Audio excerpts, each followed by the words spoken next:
Big boss Marathi season 5 latest update घेऊन आली आहे मी। तर आपण बघितलं होतं मागच्या भागामध्ये जान्हवी आणि अरबाजमध्ये निक्की विषयी बोलणं सुरू आहे बेडरूममध्ये। तर इकडे सगळ्या टीमने मस्त मजा केली आहे बरं का, असे छान छान चिमटे काढलेत एकमेकांना। झालंय असं, सूरजला पाहिजे कॅप्टन्सी पद, त्यामुळे तो प्रत्येकाला विचारत होता की कोण कोण त्याला मत देणार आहे। त्यावरती निक्की आणि आपला घनश्याम दोघे जण तयार झालेत त्याला मत देण्यासाठी। बाकीचे जण म्हणतात की तू विचार कर, आम्ही सांगतो तुला, आमचं मत जरासं गुप्त राहणार असो। पण सूरज म्हणतो मला कॅप्टन पद पाहिजे म्हणजे पाहिजे। जरा गमतीशीर संवाद सुरू आहे त्यांचा।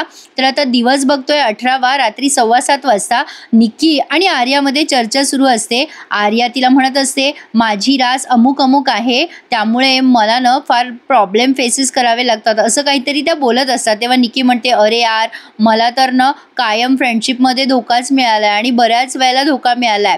त्यावर आर्याने तिला तिचा भाग्यांक सांगितलाय 5 की 15 समथिंग लाईक दॅट। मग आता ही निक्की म्हणते काय सांगतेस? मग आता बिग बॉस यांना इंटरफेअर करत म्हणतात काय म्हणताय मग आर्या, तुमचा हा भाग्यांक आहे असं म्हणायला हरकतच नाहीये। त्यावर आर्या गोड लाजते आणि म्हणते हो नवरदेव, बरोबर आहे तुमचं।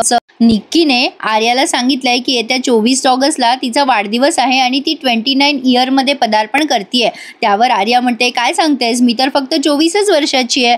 वैभव म्हणतो अरे यार, मला हे राशी भविष्य वगैरे तुम्ही हे जे काही चर्चा करताय ना त्यातलं जास्ती काही कळत नाही। आता बिग बॉसने या निक्कीला प्रश्न केलाय काय मग निक्की, तुम्ही असे म्हणत आहात की तुम्हाला फ्रेंडशिपमध्ये धोका मिळालाय, कोण आहे, काही सांगू इच्छिताल का इथे तुम्ही? त्यावर निक्की म्हणते हो हो बिग बॉस, मला येतोय, इथेच अनुभव येतोय। आता घनश्यामला बारीक बारीक चिमटे काढत बिग बॉस म्हणतात काय मग घनश्याम, चहा वगैरे झालाय का? घनश्याम हसतो आणि म्हणतो हो बिग बॉस झालाय। बिग बॉसने आता अभिजित यांना भजी ऑफर केली आहे। काय अभिजित, चहा झाला का? अभिजित म्हणतात हो बिग बॉस झालाय। बिग बॉस म्हणतात भजी हवी का? मग निक्की मोठ्याने ओरडायला लागते। निखिल तर बिग बॉसला म्हणतोय मला चहा प्यायला आवडतच नाही। काय मग प्रेक्षकांना मजा येते ना लेटेस्ट भाग ऐकायला। आता पुढच्या या भागामध्ये या बिग बॉसने अंकिताशी काय संभाषण केलंय मालवणीमधून ते मी तुम्हाला सांगणार आहे। त्यासाठी चॅनलला आत्ताच सबस्क्राईब करा।